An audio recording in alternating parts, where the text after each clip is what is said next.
everyone. Today is the 53rd episode of Let's Do Lunch.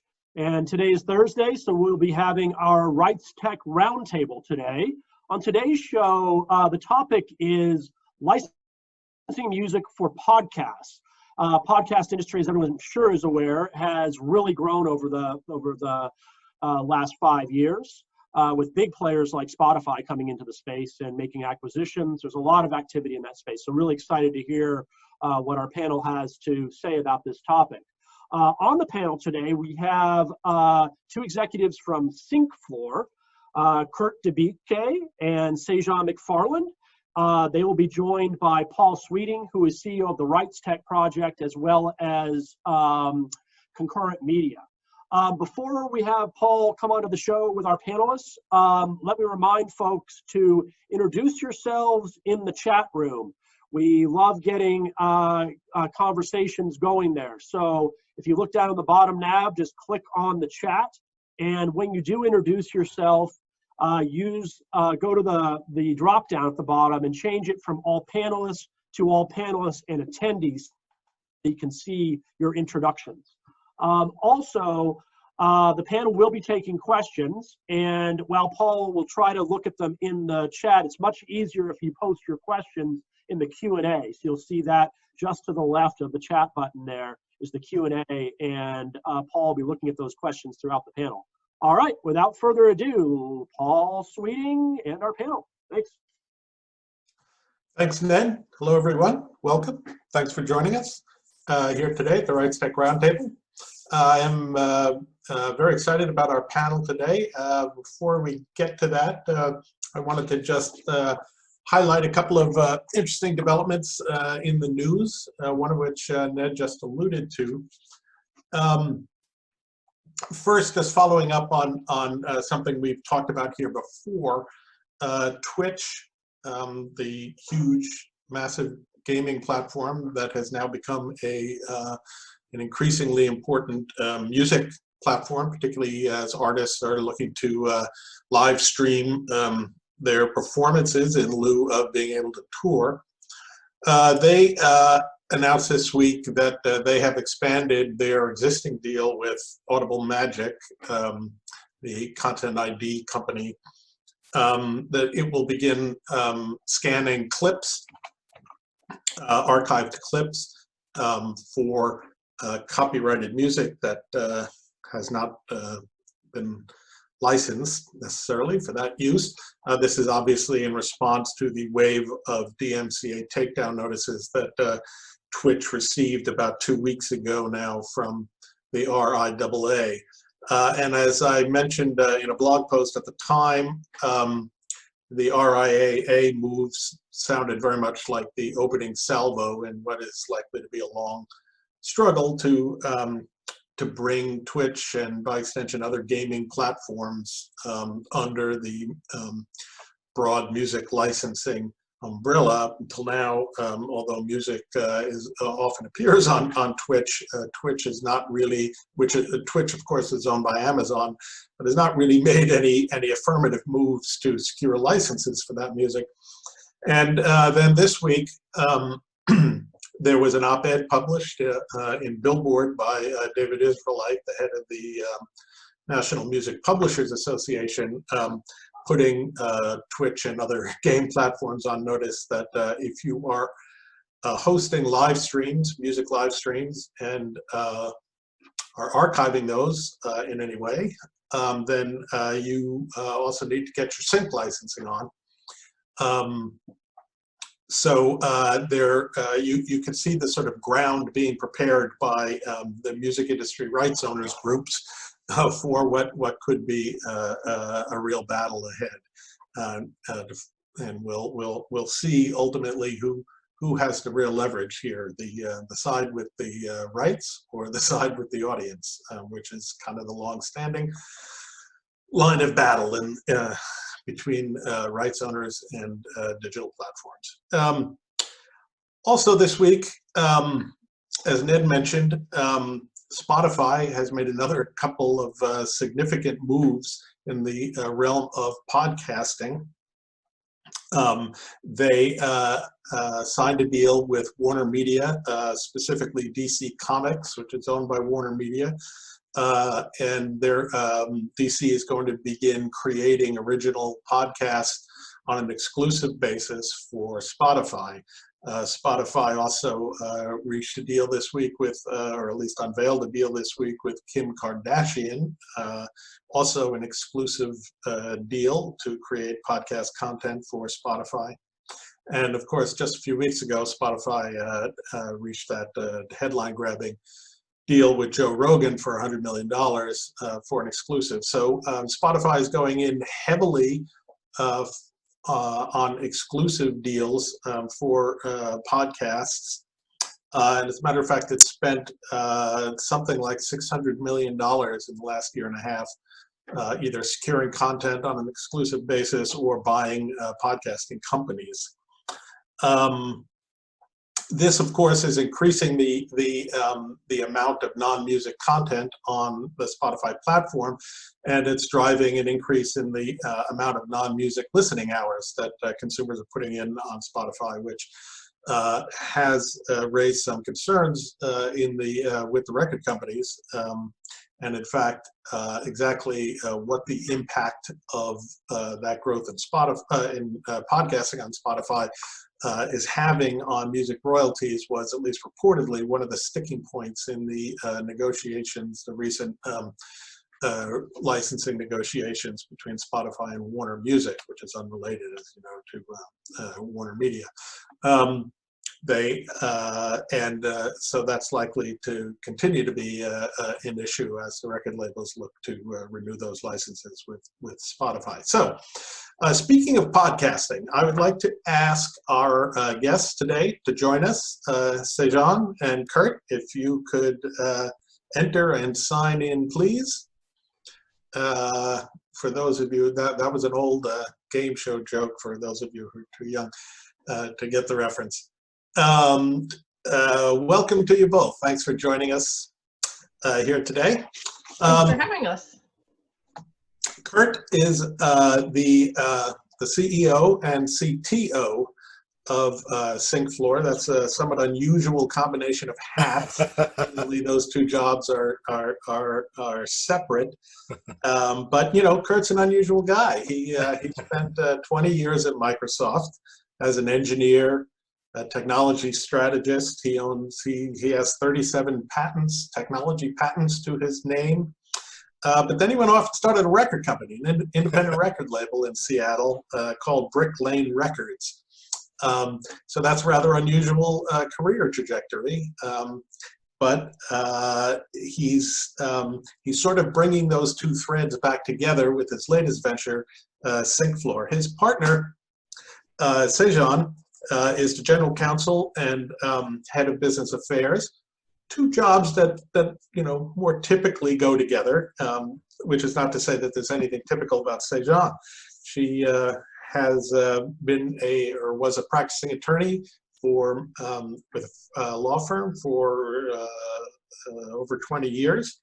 She was with Preston Gates and Ellis, which is now known as K&L Gates, where she was a founding member and the chair of the firm's technology and intellectual property practice group.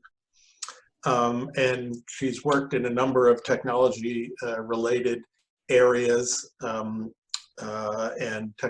worked on a number of technology related deals and transactions. And she too has now found her way into music licensing. So a somewhat unusual path there as well. So thank you both again for joining us. Thanks, Paul. So let's start with some basics here about SyncFloor. What was the impetus behind it? What are the origins of the company? How did you two come together? Okay.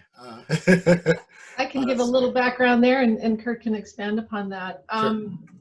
So as you've noted, Paul, we have our professional roots in the technical industry here in Seattle area, and Kirt and I met when he was at Microsoft and I was outside counsel for Microsoft. We worked together on some technology transactions at that time, and found that it was a great working relationship, and that Kirt is curious about the law, and I needed to understand the technology to do my job well. So we worked together very well that way. And when he started the music label, we then worked together again. He asked me if I wanted to help with music licensing, and I thought, well, I don't know anything about music licensing, but how hard can it be? It's just copyright, and we've been dealing with patents and trade secrets and copyright, so this is going to be easy. And then we learned together how not easy Not so music licensing is. Yeah. And it was in the context of working on the music label that the idea for SyncFloor came about, and I'll let Kirt explain that part. Sure. Yes.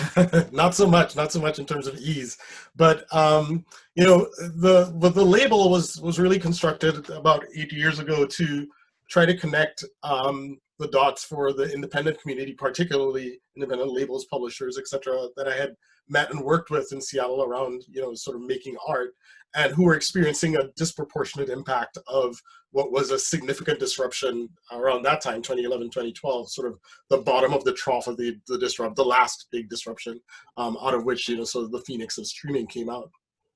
And, you know, in doing so, it you know, sort of led us to look more generally at the music industry and areas where sort of arcane or archaic processes and you know, sort of a need for modernization pointed at, again, a disproportionate impact on what's a very vibrant sector of the industry, the independent. Are you suggesting that there are processes in the music industry that are archaic? And arcade. Both A's. You know, and so you know, when we looked at that and said, well, how can we help here? That's what really led to SyncFloor, us thinking about, in particular for sync licensing, how could we take technology and the internet as a communications fabric and bring people together in a way that helped both sides that were experiencing significant growth in content and need and desire to connect, but had been, you know, underserved as such in terms of the technology and solutions that. And you really came at it sort of from the independent artist point of view, correct? That's right. That's right. You know, we had an independent labels. It's a very fragmented ecosystem, but it's one that produces, you know, fantastic music, certainly, and is really, you know, music that has a lot of creative vision and artistic integrity. And it's the kind of stuff that production people who are doing, you know, advertising, film, TV, on and on and on, and of course podcasting, as we're going to dig into more today, want to be able to use, but find very difficult to discover, and find very difficult to clear. And a lot of that because there's a lack of knowledge, and there's a lot of friction and a lot of fear in the system that we felt we could help take out of the system. So what have you actually built? SyncFloor is a portal where I can go if I were, say, a music coordinator for a TV show. I could go and search and find music, and you've built, or you've used, I guess, really a form of artificial intelligence, natural language processing, to amplify that search capability. Can you tell us a little bit about how you incorporated that? Sure.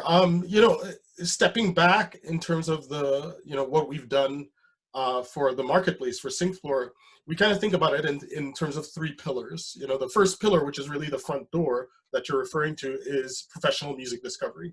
What we found is that people in the production sphere, right, wanted something that met them where they were at in terms of the creative language they could use to express a desire for music, right? You want to be able to say, I'm looking for thoughtful indie folk like Sufjan Stevens with strings.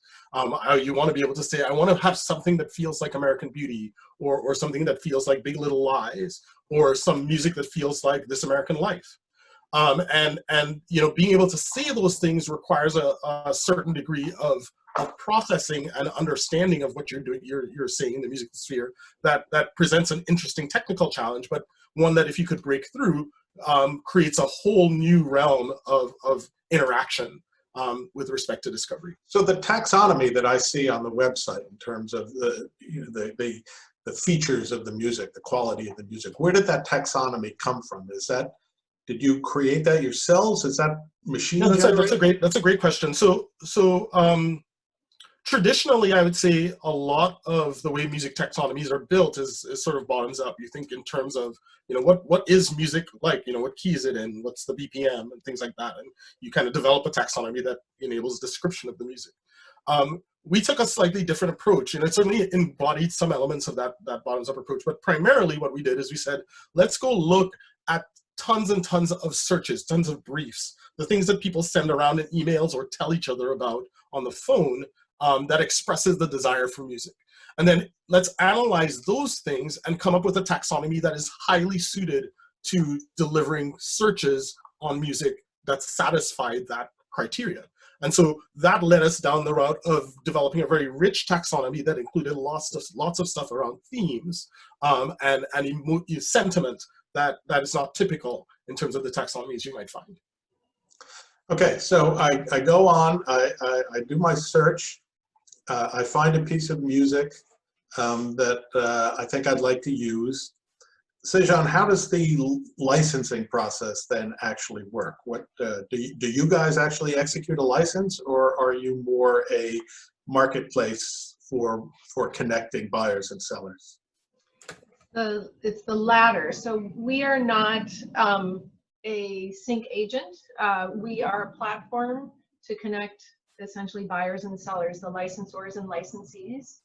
And so if somebody comes to the marketplace and they find music that they're interested in licensing, we'll connect them to the seller, and the two parties, those two parties are the ones who execute the license agreement. So the buyer can offer his or her terms to the seller, or the seller can propose his or her terms, but they have to come to agreement on what those terms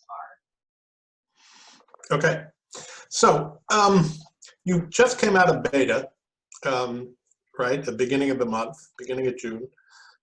As part of that, you also announced a dedicated vertical, really, for podcasts. That is for securing, for buying and selling sync rights to podcasts. What was behind that decision? What is different about that piece of it? How is the podcast, or what is it called? Podcast songs for podcasters. How is that different from the main portal? That's a great question. So when we built SyncFloor, we tried to do a lot of work around making certainly discovery intuitive, but also making that workflow that Cestjon was talking about really seamless for buyers and sellers, and in particular providing a framework for them to have a conversation and consummate a license.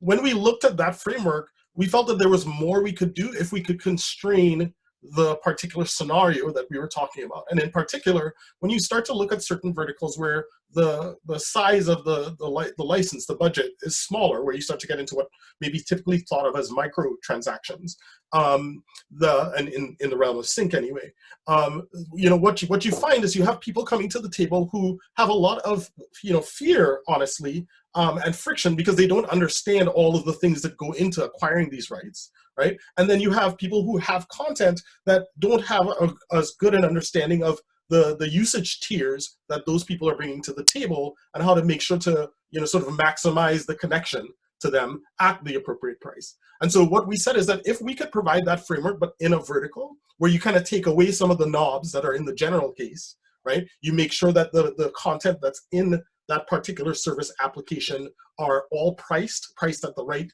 place, that the license workflow is customized to it. So all the questions that are asked as you go through the process of clearance are podcast specific and things like that, that you could really make something that removed friction, removed fear, and therefore unlocked volume of transaction, unlocked sort of that commercial capability in that vertical. And podcasting was the first place that we thought we could do something really interesting there. And we feel like we've touched a nerve. So it's really a case of sort of paring away material that wasn't relevant to that. That's right. Paring away material and getting partners to opt into a particular use case, such that you could do things like specific pricing and specific workflows and stuff like that. Now, podcasting, one of the reasons sync has been a particular challenge in the realm of podcasts is that it sort of crosses jurisdictions, as it were, sort of as is happening with live stream video on gaming platforms, where a podcast can be a stream, it could be a download, each of those sort of use cases implicates different rights that a music publisher has. So how did you, maybe Cestjon could address, what did you have to develop anything in particular around, the transactional layer here that were particular to podcasting? So this is where, it's just copyright isn't, it's not as simple as it's just copyright. As you say, there are a lot of different rights in play, but the concept behind SyncFloor is the same as the concept behind Songs for Podcasters, in that what we're doing is creating a marketplace for that synchronization right. And to the extent other rights come into play, like a public performance right, sometimes some of the mechanical reproduction right, those can be maybe outside the scope or within the scope of the license that the parties decide to enter into. So we're giving the parties the ability to determine, how far does the scope of the license right go by making that a document between the two of them. And that creates some flexibility for both the buyer and the seller. And at the same time, with respect to Songs for Podcasters, as you have more standardized uses, then we can look at and work with our sellers on coming up with more standardized license terms. So hopefully that creates enough flexibility in the marketplace to adapt for the different ways that podcasts may be. So have you, or are you planning to develop sort of deal templates that people can use? I mean, as Kirt was describing before, people coming out of the podcasting world, may not be particularly familiar with the intricacies of music licensing. Right. And people in the music world don't necessarily understand all of the different sort of use case scenarios that can arise with podcasts. Yeah, and I think template licenses can make a lot of sense as the parties become accustomed to what each other is doing, and you can say, oh, this is an X, so we can easily decide on what the terms are for that use case scenario. So I think over time, that kind of standardization makes a lot of sense on both sides. It makes things faster and easier. And to the extent, I think our sellers are ready to embrace that as the norms become better known and accepted. And I'll add one thing to that as well, Paul, is that the understanding really flows both ways. Sort of us creating a framework for buyers to come in and feel that it's simple and taken care of in terms of a framework by working with our sellers is one part of it. But when we talk to production companies, particularly the new age production companies that are doing podcasts and sometimes optioning those things for TV or what have you, when we talk about them about the economics of podcasting, it's really clear that some of the things that are standard for what you might see activate as rights and monetize as rights as it relates to, let's say, TV broadcasting, those economics are upside down as it relates to podcasts. And so I think in general, there's this sort of two-way education that needs to happen. And what we're trying to do with Songs for Podcasters is create that bridge between them and then move both ecosystems forward so that you could do more commerce. I remind folks that if you do have questions for Cestjon or Kirt, please put them in the Q&A queue, and we'll try to get to them at the end there. So you've built this, or sort of pared down this vertical for podcasts. Going forward, are you thinking about targeting other specific verticals, or where do you, from a business, from your business plan perspective, where do you see the opportunity? Is it a targeting? Is it a matter of targeting specific segments, or as broad? That's a great question. That's a great question. on this journey, one of the things that we kind of looked at is we said, well, it's really important that we built a platform that we could then take forward in lots of different, sort of ways. So the sort of SyncFloor, the main SyncFloor portal or marketplace there's this aggregate that you can do lots and lots of different things on. But we'd always, sort of imagined that the same platform could be configured in different ways to as an example, address songs for podcasters. But for instance, our partners, we provide for them what we call sync sites, which are essentially a customized, sort of think of it as a Shopify-like portal, but just to their catalog. So all the same kind of great intuitive metaphors locked down to their catalog with the same kind of workflows for transactions that make it really easy for them to expose their catalog. Then doing songs for podcasts is just another way of configuring the platform for that purpose. We certainly, look at other things. You can imagine YouTubers as being another really interesting thing. Esports, people who are doing live broadcast, other interesting things. You can go really, into anywhere where you think you can take the particular scenario, remove things that may be barriers to discovery and barriers to pricing and barriers to workflow, and you can create something around that.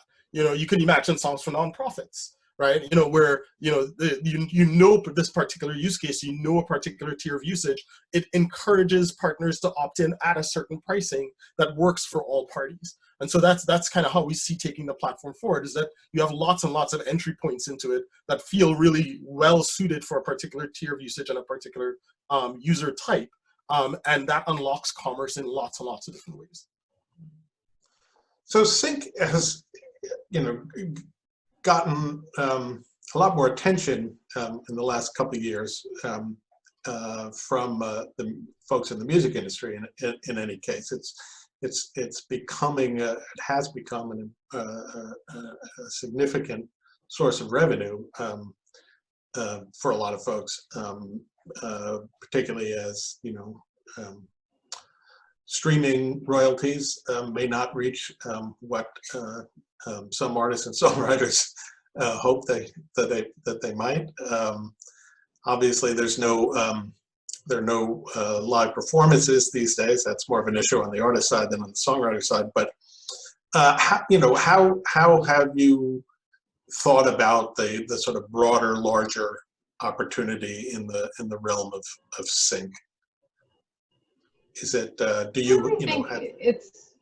there's a lot of potential there, Paul.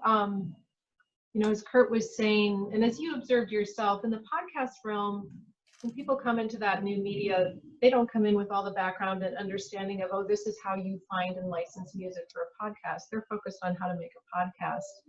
They don't know that where, what, and how of music discovery or professional music discovery. And there are going to continue to be lots of new media coming up. We're in the golden age of video. People are communicating in a lot of different ways with video, and music is a natural accompaniment to that. So to the extent that the current system of finding and licensing music has friction in it and is sort of an unknown world to people who are creating this new media, if we can make it easier to do that, then we think that there are a lot of opportunities in the sync world, and that is, Kirt said, that we can unlock commerce for musicians and artists and labels and publishers in that realm. So at this point, most of your partners on the content side, you're working with a lot of indie labels, indie distributors, TuneCore, Believe Music.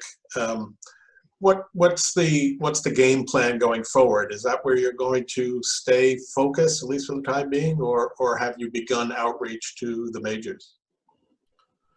We feel that our sort of sweet spot per se is with the indie community, and in a way, what we feel we can do by aggregating and providing sort of access and discovery through to that fragmented indie community is to create sort of the weight or gravitational force of another major in the context of sync and discovery of content and licensing for sync.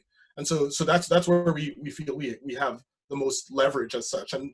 But once we create significant liquidity in the marketplace, at that point, we welcome all sort of interesting players in our curated marketplace. So at that point, you have a way of having an interesting conversation, because you're like, hey, this is where people are in all these different verticals. They're coming here. So if you want content from your imprint, Mr. Major, to have access to that demand generation, then you'd want to join the ecosystem. And our terms for the ecosystem are very, very attractive, because it was all about creating opportunity for those partners, and sort of taking the scale and having things feel like a transaction fee thing versus any other kind of pricing. So listing in our marketplace is free. The tools we give to our sellers are free. The buyers use our tools to find content for free. It's all about, if we actually create the conditions to have a transaction consummated, that's when we take a transaction fee and get paid. And so it really, we win when everybody wins. So what, staying on the sort of your business strategy going forward, how are you funded right now? Have you taken VC money, or is this still a friends and family bankroll? We take it wherever we find it. You could give us some, we take it. No, we have. So if one of our listeners today wanted to send you money, where would they send it? That's what's up. Call me. Just call me. Yeah. No, we have been funded so far through a friends and family round, and then from a VC round, and we were part of an accelerator in New York called BetaWorks early this year. And so, yeah, and like many startups, our fundraising is an ongoing process. So. That's right. So what's next? You've launched the podcast vertical. What's the next headline that we're going to hear from SyncFloor? Well, we don't want to give away all the headlines. Our PR company would be upset with us if we gave away all the PR headlines that are to come. But expect that there's some additional announcements that will come out that should be really interesting. But sort of writ large, we will continue to do what we feel serves both those communities really well, which is to continue to make our software as intuitive and immersive and fun to use as possible for bringing sort of music to different kinds of media, to lift that media. We will continue to make it easier and easier for our partners to come on board and to manage the details of being on board. We'll continue to address new verticals, as we talked about, as we expand beyond what we're doing for Songs for Podcasters. And I think as we learn more and more about how people want to connect and how they want to clear and transact, we will do more to make that workflow sort of simpler and cleaner, and able to deal with different kinds of use cases. A big vision for us is as close as possible what you want, and what our partners and ecosystem wants is something that feels as close to retail as you can get, right? In terms of saying, okay, well, within a particular vertical, we all understand what it is we're trying to do, what the usage tiers are. Can I just go get it off the shelf once I like it, right? That's not truly possible today, because there's more complexity there. We've removed a lot of that with what we've built to date, but there's certainly more work for both us and our partner ecosystem to do to make things as easy as possible. We're coming up on time here, and we do have some questions that I want to get to. Before we do that, we have a little audience poll that I'm going to put up here in a minute, just to let other folks get a sense of where other folks are coming from in this podcasting and sync world. And I'm going to launch that, and while folks are filling that out,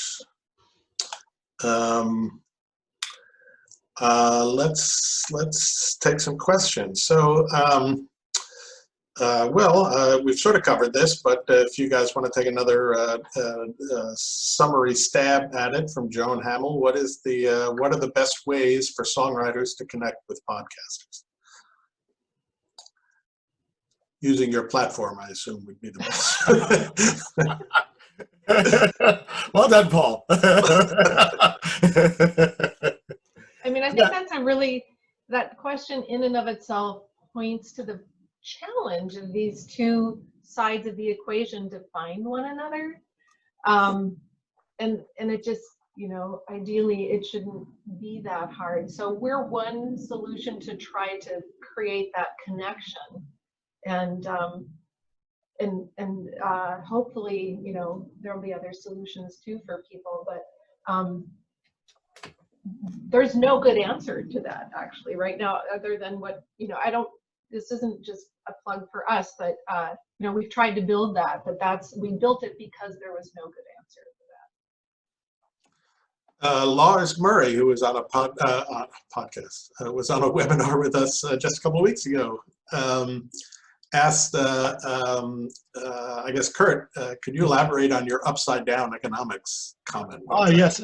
So I mean, the way the money flows work in, let's say, broadcasts are pretty well understood. So it's well understood what it means for someone to do the sync, but then, you know, sort of on the public performance and other sides, sort of also derive an interesting revenue stream.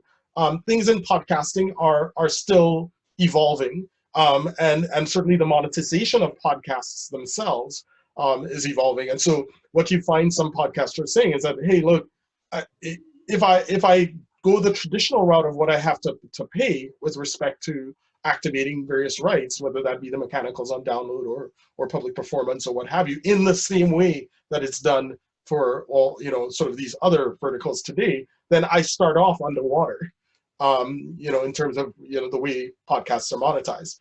That's not a woe is me comment. It's just them saying that, look, the music community, right, that's providing this content that they really want, they would like them to work with them to figure out what's the win-win scenario in terms of them, you know, sort of having good economics for the podcasts while appropriately licensing and having good economics for the music that's used.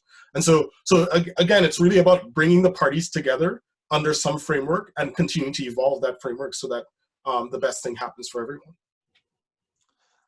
There are a couple of questions here that we sort of already covered it, but basically questions about your business model and the costs to the users of your platform. You want to just quickly run through that again, Cestjon? Sure, yeah. So there's no cost to use the platform for a buyer to just go and search. There's no subscription fee or anything like that. The only fee we take is a commission on licenses that are initiated through the platform, and it's a 10% commission. So that's it. That's as simple as it is. There's no other subscription fee for either buyers or sellers. So in the context of a sort of micro transaction on a podcast sync license, is 10% of that enough to make it worth your while? Yeah. Well, you know, hopefully that's something, when you're looking at micro syncs, you're looking for volume, right? Not the value of each individual sync, but facilitating a number of transactions through the marketplace. And so we want to see what that looks like, and how that grows over time. And we will do that with each of the vertical sectors that we go into. But we think right now that that's the right pricing point to look to in order to create interest in the marketplace and bring the buyers and sellers together. So we'll see. Question from Joy Butler. I guess maybe for Kirt, really. Can you discuss the sources of data you used for building your AI natural language processing tool? Yeah, so there are two sides to this. It's you know, one is what we think of as the ingestion pipeline. So, you know, when we get content from our partners, which we make it really simple for them. They give us, you know, sort of essentially ISRCs, the IDs for the tracks and the assets. And then we sort of take that and we source data from a bunch of different licensed locations, including, for instance, lyrics and other data and things like that. And then we run that through an analysis pipeline that generates our taxonomy based on a combination of the asset itself and the sources of data. And then we run that through a pipeline of tools that our analysts have, who then sort of add additional human color to those things, either missing data or corrections, etc. We feel now, like who are those people? We didn't mention them before. They didn't come up. music analysts. There are music analysts that do this, and they our feeling has been that the combination of algorithmic and human ultimately creates the best bed for doing what we do on the search side and matchmaking side. And so on that side, everything, of course, has to be sort of algorithmic in terms of what we process, in terms of what you said. And there, we utilize, services that we license for the sentence fragmentation and syntax analysis. And then from there, we build our own music, natural language understanding, search understanding. And that's part of our IP. And so those are, hopefully that answers the overall question. Yeah, well, that actually raises another question for me, sort of related, is if I'm, say, an indie distributor or an indie label or even just an artist, what do I need to provide you? What data points, what metadata do I need to provide you? Right, and so so that's what I was alluding to before, is that so today we focus on indie labels, publishers, distributors, etc. It's it's in terms of a startup, it was the right unit of curation and the right unit of scale in terms of how we do the motion for bringing content in. It also happens to align with the first set of buyers that we're targeting, particularly creative agencies, ad agencies, production companies, where they want to deal with an entity on the other side that can stand up to for the reps and warrants. So we actually do have some individual artists directly into the marketplace, but for the most part, we focused for now on labels, publishers, distributors in the indie realm. What we wanted to do was to make it super simple for them to bring their content on board. And so we basically rely on what they already have in their content management systems. They can essentially give us a spreadsheet that has the ISRC for the track, the artist name, album name, song name, and then they give us the media asset itself, and then we do all the rest, because it's really important for us to have a normalized taxonomy in terms of what goes into the index, so that we can do the matchmaking in terms of the search engine. So no tagging required. No tagging required. The other thing that we do that's a restriction as such is that we focus on one-stop content from those providers. So for each of the partners you see, we have 32 partners now. We take sort of portions of their catalog that are one-stop, because that allows us to deliver on the promise of hassle-free clearance. Right? So because it's one stop, it means that the framework that we provide for the buyer and the seller to communicate is really just that one-to-one buyer to seller, right? And so all the work that we can also continue to do to make that process easy, the way people might be able to upload contracts and DocuSign them and anything like that, all of that stuff can happen in a really seamless way where you know who it is that you have to deal with, right? And so one-stop content helps us do that. And if I'm a buyer, how do I actually obtain the asset itself? Do I get that through you, or does that come directly from the Rights Center? It's a good question. So one of the things that actually our buyers had told us as a significant pain point was that even in the discovery process, before they actually want to consummate a license, right? They wanted to be able to do things like put their content into an edit and be able to try it out and see how well it lined up. And so one of the things that we do by having the assets from our partners is enable for verified buyers to go ahead and directly download the asset or the instrumental version of the asset even, if that's available, so that they can do that. The reason that our partners like that is that for verified buyers, the earlier into the creative process you can have your thing be one of the alts, the better, the more likely it becomes sticky. Right, so we had a major ad agency recently, so a producer there doing some work on a piece of creative, and I remember when we asked, we were like, "Oh, so when are you thinking about consummating the license?" They said, "Oh no, I found this. I think it's great, and that's going to happen like a few weeks from now." Right, we're really early in the process, but this feels like the right bet, and that's great news for our catalog partner. That sort of this particular track is going to be the thing that gets stuck in people's mind as, oh yeah, that's a done deal. That's the one we're going to use, because they know that it's licensable already, and they know the terms that it's licensable under for what price, because they can go through our get quote process. And so it really takes all this friction out of the system to be able to do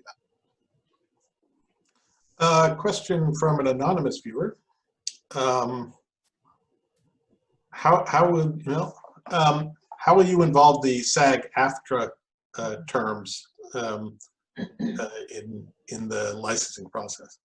Yeah, that's something that issue has come up, obviously, from our buyers. They want to know whether or not they are dealing with a label that, music that involves musicians associated with SAG-AFTRA. And we're working on our approach to that. Honestly, we're kind of sorting through it and trying to figure out, do we somehow flag certain of our, do we flag the music as having SAG-AFTRA participants, or how do we reflect that so that buyers can know right away whether or not that is a factor in terms of associated with that particular music. And we haven't come up yet, we haven't resolved that issue or solved it, but we are looking at it and trying to figure out how to make that communication. Ultimately, right now, it would be a discussion that the buyer and seller would have to have themselves. It doesn't, it doesn't preclude licensing through the marketplace, but we think that there's probably a way where we can facilitate that. And again, it's all about trying to reduce any friction points so that the transaction flow goes more easily and more efficiently. So we're looking into that. Yeah.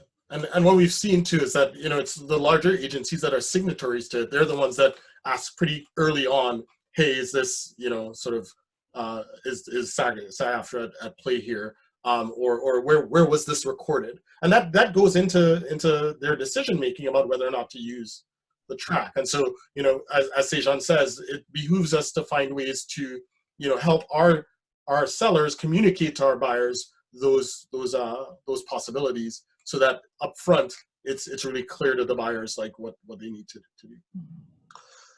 We have a sort of a multi-part question here from Nicole Sanzio. We don't have a lot of time left, so before we get to that question, I do want to just take a moment here to note that tomorrow is Juneteenth, and for those of you who will not be lining up early for the Donald Trump rally in Tulsa, we have a very special edition of Let's Do Lunch tomorrow. It's an open session, meaning we'll have lots of people will be able to participate, and it will be having Jonathan Azu back, our returning champion from a couple of episodes ago. He is the founder of Culture Collective, and a longtime hand in the music industry. And he'll be joined by Tom Schweitzer, who's a noted author, facilitator, diversity and inclusion speaker.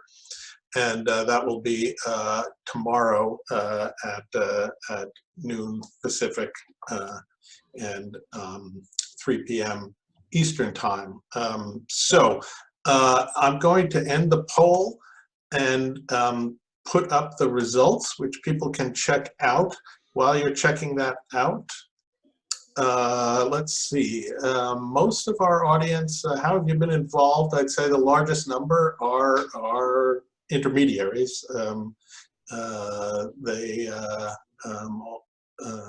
That would be, agents, lawyers, other intermediaries, but we also have a fair number of people on both the licensor and the licensee side. So that's a nice diverse audience. I'm happy about that. What do you think is the biggest challenge facing sync licensees? And the biggest challenge, and this is, I guess, good news for you guys, is the time required to complete the licensing process. So, obviously there's still a lot of friction in the system, and that bodes well. It sounds like you have a lot of runway ahead of you there. Yeah. Also, locating the rights owners is a major issue, and of course, you simplify that as well. Mm-hmm. We ask people, have you used or how have you used or sought to use music in a podcast? And very interesting split. Even number of folks have used music under license in a podcast, and the same number of views that have avoided using music in a podcast due to the difficulty of licensing it. A few folks, we won't mention your names, have used music in a podcast without a license. Perhaps I'm going to assume that most of those created their own music because that's our audience. Nicole, I'm sorry we don't have time to get to your question. We can send it to, if you would like to send it to Cestjon and or Kirt. Could each of you just give us your email addresses where people could reach you? Absolutely. Should we just type it into the chat window? You could type it into the chat window. If I'm recalling correctly, it's just Kirt at SyncFloor.com. That's right. And Cestjon at SyncFloor.com. But there it is in the chat window. And we are now out of time. But I want to thank Kirt and Cestjon.